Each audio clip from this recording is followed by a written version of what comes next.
자, 첫 번째 거 한번 보겠습니다.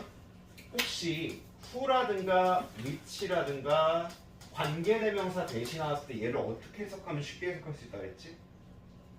어떤? 이란 말을 붙여보면 돼. 다시 따라해봐. 어떤?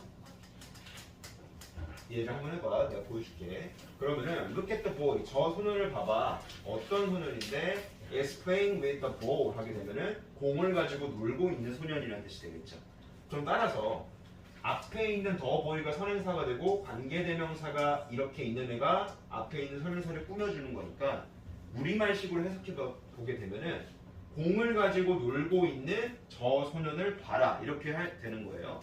자, 조금만 이 문장만 문법적으로 구성을 해보게 되면은 look at 같은 경우에 동사로 시작을 했으니까 봐라라고 하는 명령문이 되겠고 그 소년을 보는데 근데 그 소년은 어떤 소년인데 공을 가지고 놀고 있는 소년이 되는 겁니다. 따라서 who부터 더 볼까지 얘가 앞에 있는 명사를 꾸며주는 형용사 역할을 하고 있고 지금 얼핏 봐도 두 단어 이상이죠.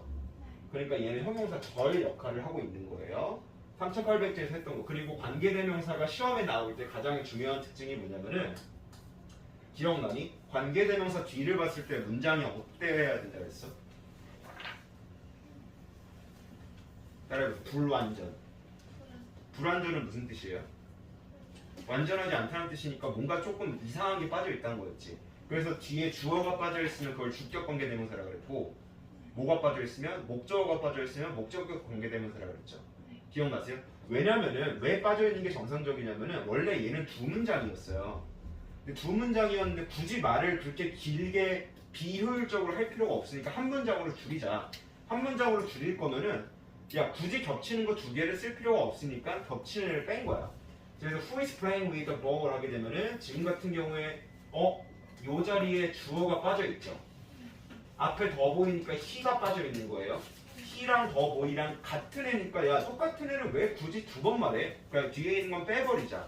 따라서 뒤에 있는 문장은 뭐가 빠진? 주어가 빠진 불완전한 문장이 되는 겁니다.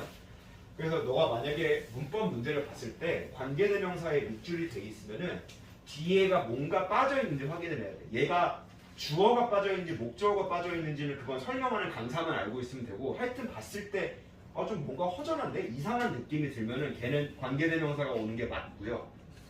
뒤에가 완전한 그러니까 이 뒤에 것만 봐도 완벽한 문장이 되는 거기는 관계대명사가 오면 안 돼요. 기억나시죠? 자, 그럼 얘 같은 경우에는 원래 관계 지금 몇 문장이니?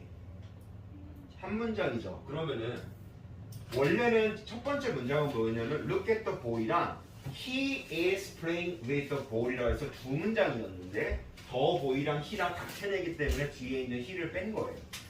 이거 복습되고 있지? 자, 두 번째 the books. 자, 그 책들은 어떤 책인데 I bought. 내가 구매했던 그 책은 were expensive. 굉장히 비쌌습니다. 이런 뜻입니다. 자, 질문 하나 하겠습니다. 여기 were라는 동사가 나와 있죠? 그럼 여기 있는 동사는 어디에 맞춰서 얘가 복수가 된 거야? 선행사죠. 그래, 선행사가 어디 있습니까? 선행사는 명사밖에 안 돼요. 더 복수가 되겠죠. 얘에 맞춰준 거예요. 그럼 이 문장은 어떻게 되는 거냐면은 which부터 I bought까지가 얘를 꾸며주는 거고 사실상 얘를 빼게 되면 the books were expensive라고 해서 얘는 관계 선생님 근데 문장에 동사가 두 개 있는데요 이렇게 돼 있잖아.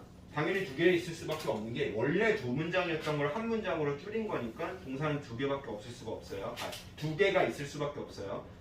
근데 이때 bought는 앞에 있는 I에 맞춰준 거고 were 같은 경우는 얘에 맞춰준 거야.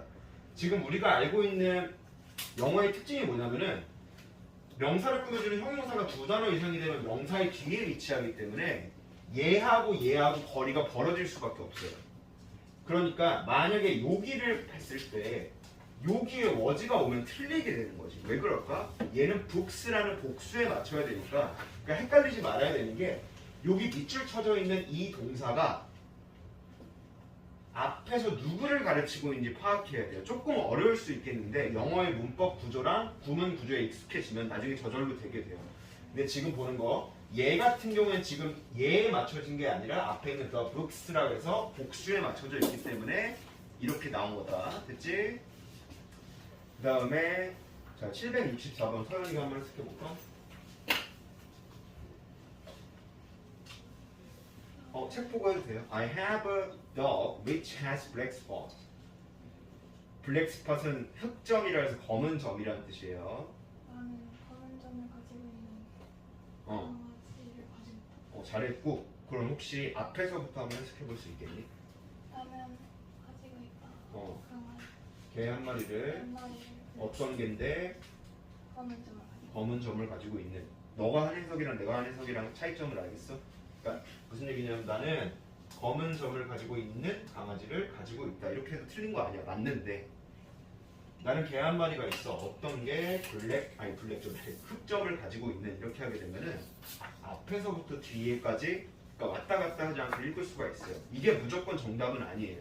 근데 여기다가 관계대명사를 어떤이라는 말을 붙여서 해석하게 되면은 왔다 갔다 하지 않아도 괜찮아요. 이게 처음에는 불편한데 조금 더 높은 수준으로 하게 되면 앞에서부터 뒤까지 그러니까 왔다 갔다 하지 않고 쭉 읽어가는 게 제 신념이거든요. 제가 제일 강조하는 거거든요. 그러니까 이렇게 짧은 문장일 때 한 번씩만 연습을 해보세요. 자, 그 다음에 the student who came to class late missed the quiz 이렇게 되어 있습니다. 미리 알려드릴게요. who부터 late까지가 앞에 있는 스튜던츠를 꾸며주는 거고 지금 주어 스튜던츠가 복수죠. 네. 자, 근데 과거일 때는 우리가 수일치를 하지 않죠. 수일치를 해주는 건 어떤 경우냐면 현재형일 때만 고려하는 거고 과거일 때는 앞에가 a student 한 명인지 the student인지 그러니까 단수인지 복수인지에 따라서 얘네 같은 경우는 수일치를 할 필요가 없어요. 근데 중요한 건 뭐냐면 앞에 주어가 얘고 동사가 얘라는 거야. 이해되겠어? 네. 자, 그러면은 학생들 어떤 학생들 came to class late 학교에 수업에 늦게 온 학생들이 missed the quiz 퀴즈를 못 풀었다 이런 뜻이 되는 겁니다. 괜찮죠? 네. 자, 그 다음에 767 6번 가겠습니다.